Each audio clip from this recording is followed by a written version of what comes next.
안녕하세요. 대한민국 온 가족의 새로운 미래를 제시하는 이민가의 이민사입니다. 네. 자, 오늘은 지난 시간에 이어서 이투비자 최고의 전문가이시죠. 우리 이민가의 정만석 미국 변호사님을 모시고 이투비자에 있어서 가장 중요한 사업체 선정 요령에 대해서 알아보는 시간을 갖도록 하겠습니다. 안녕하세요, 변호사님. 네, 반갑습니다. 지난번에 이투비자에 대해서 이투비자의 개념, 그리고 주로 어떤 분들이 신청을 하시고 그리고 이거 발급받기 위한 여러 가지 조건들에 대해서 말씀을 하셨어요. 네네. 그리고 이제 지난번 유튜브 영상 말미에 변호사님께서 이투비자를 준비하고 계신 분들에게 있어서는 괜찮은 사업체를 선정하는 게 가장 중요하다. 네, 맞습니다. 이렇게 이제 말씀하셨습니다. 자, 오늘은 이거에 대해서 이제 얘기를 나눠볼 건데요. 변호사님, 진짜 괜찮은 사업체를 선정하는 어떤 방법이 있나요? 네, 있습니다. 이투비자 그 사업체 선정 요령에 대해서는 제가 조금 이따가 말씀을 드리고요. 네. 그 이투비자에 있어서 제가 가장 중요하다고 제가 강조한 것이 바로 이 사업체 선정인데요. 네. 기본적으로 그 이투비자는 사업체가 있어야 되지 않습니까? 그렇죠. 그죠? 사업체가 있어야 되기 때문에 이 사업체를 잘 선정하는 것이 굉장히 중요하다는 것입니다. 일단은 수익성이 좋은 사업체를 만약에 구하면은 그야말로 탔던 대로예요. 네. 쉽게 얘기해서 이투비자를 처음에 이제 발급받는데도 문제가 없어요. 네. 그리고 그리고 이제 사업체를 운영하고 있는 도중 중간에도 전혀 문제가 없어요. 왜? 장사가 잘 되니까. 그죠? 그리고 이제 이투비자를 발급받으면은 2년 또는 5년의 유효기간이 있는 비자를 받아요. 그러면은 2년이나 5년 되기 전에 이제 갱신을 해야 되지 않습니까? 그래서 이투비자를 연장하는데도 문제가 없어요. 왜? 세금을 많이 내고 매출도 많고 이익도 많고 종업원도 많이 고용하고 있기 때문에 전혀 이투비자 연장하는데 문제가 없어요. 그래서 이런 어떤 여러 가지 어떤 이유로 이투비자를 준비를 할 때 굉장히 중요한 것이 사업체 선정이다. 이렇게 이제 말씀을 드리고 싶습니다. 네, 알겠습니다. 그러면 이어서 그 이투비자 사업체 선정, 괜찮은 사업체 선정을 할 수 있는 비법 같은 게 있으면 말씀해 주시겠어요? 제가 보통 요즘 같은 경우에는 이제 한 달에 한 두세 건 정도 이제 사업체 매각 관련해서 미국으로부터 이제 전화라든가 이메일 같은 거 받아요. 네. 과거에는 사실 이보다 건수가 상당히 많았습니다. 무슨 얘기냐면은 이제 한국에서 이투 비자로 미국에 이제 가려고 하시는 분들이 많이 계시잖아요. 그러다 보니까 이제 미국에서 이제 사업체를 넘기려고 하시는 분들이 이 사실 알아요. 그래서 그분들이 이제 어차피 이제 사업체가 필요하니까 그분들에게 자기네들 그 사업체를 좀 소개를 해달라. 이런 식으로 이제 연락을 하는 것이죠.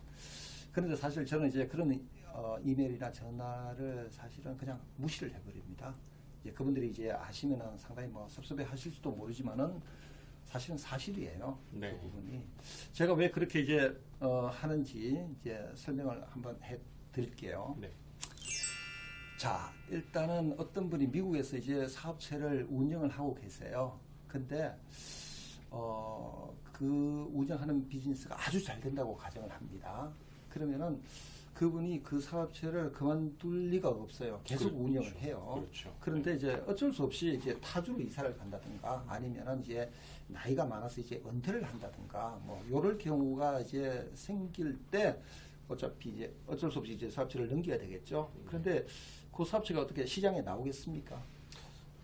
나오지 않고 그 전에 팔리겠죠. 그렇죠. 왜냐하면은 그 사업체가 장사가 잘 되고 운영이 잘 되는 걸 주위에 있는 사람들이 다 알아요. 네. 그러다 보니까 그 이제 그 주인이 그 사업체를 조금 넘기려고 하는 조짐만 보이면은 주변에 있는 사람들이 늑달같이 달려들어서 그 사업체를 자기에게 넘겨라. 이런 식으로 이제 얘기를 해요. 그렇겠네요. 그래서 이제 네. 그런 어떤 아주 좋은 사업체는 시장에 전혀 나오지가 않습니다. 네. 자, 그런데 이제 그보다는 조금 이제 조금 덜한 어떤 사업체 같은 경우는 통상적으로 이제 미국에서 사업체를 운영하고 있는 사람이 자기 사업체를 넘기려고 그러면은 브로커를 불러요.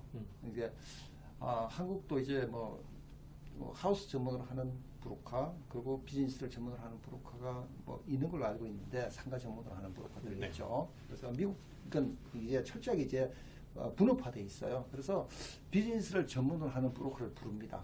그래서 예를 들어서 미스터 박 내 사업체를 넘기려고 하는데 이 사업체를 어느 정도 30만 불 정도만 받아줘. 그러면은 내가 자기한테 커미션을 얼마를 주겠다 이런 식으로 이제 얘기를 합니다. 네. 그러면 이제 브로커는 열심히 이제 그 부분에 대해서 리스팅을 해요. 여러 가지 어떤 광고 어떤 매개체를 통해서 리스팅을 많이 해요.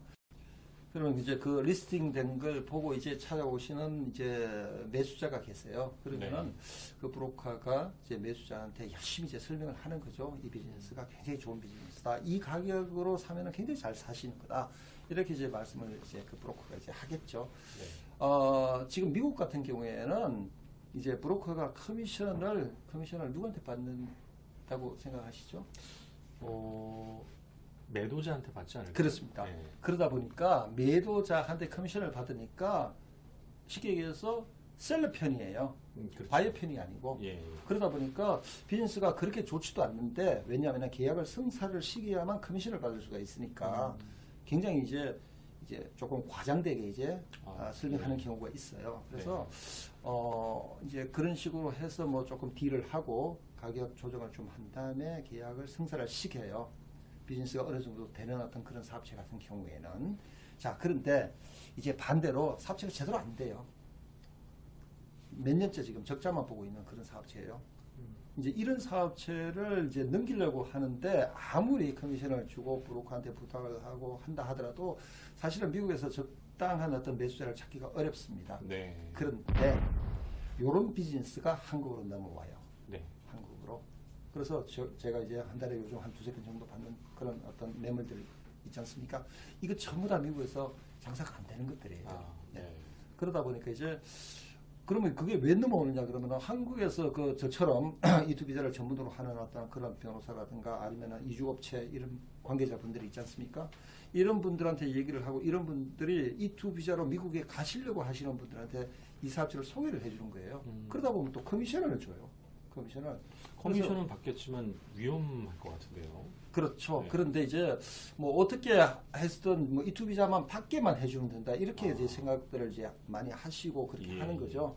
근데 이제 그 사업체에 이제 뻥튀기가 좀 돼 있죠. 그러니까 실질적으로 이제 매수하시는 이투 비자 신청자 분이 어떻게 보면 이제 바가지를 쓰셨다 이렇게 이제 생각할 수가 있죠. 네. 그래서 이제 그런 부분에 대해 가지고 그게 이제 생리예요 기본적으로. 그래서 미국 쪽에서 넘어온 그 사업체는 안 좋다 이런 예. 부분입니다. 그래서 네. 그런 부분을 특히 이제 사업체 선정할 때 유의를 하셔야 되고 그러면은 이제 사업체 선정을 이투 투자자분이 그럼 어떤 식으로 해야 되는지 그 부분에 대해서 이제 궁금하시겠죠. 네. 당연히. 저는 이제 한마디로 말씀을 드리면 본인이 직접 하셔야 된다. 이 말씀을 드립니다. 본인이 직접을 하셔야 된다. 일단은 본인이 미국 쪽으로 넘어가셔가지고 네. 미국 쪽으로 넘어가셔가지고 어떤 비즈니스를 전문으로 하는 브로커들 만나고 그 사람들이 갖고 있는 어떤 매물들 리스팅되어 있는 매물들 직접 현장에 방문을 해서 손님들이 얼마나 오는지 매출은 어느 정도 되는지 종업원들 고용은 어느 정도 하고 있는지 뭐 세금은 얼마를 내고 있는지 이런 부분을 일일이 이제 발품을 팔고 이제 확인을 하셔야 돼요, 사실은.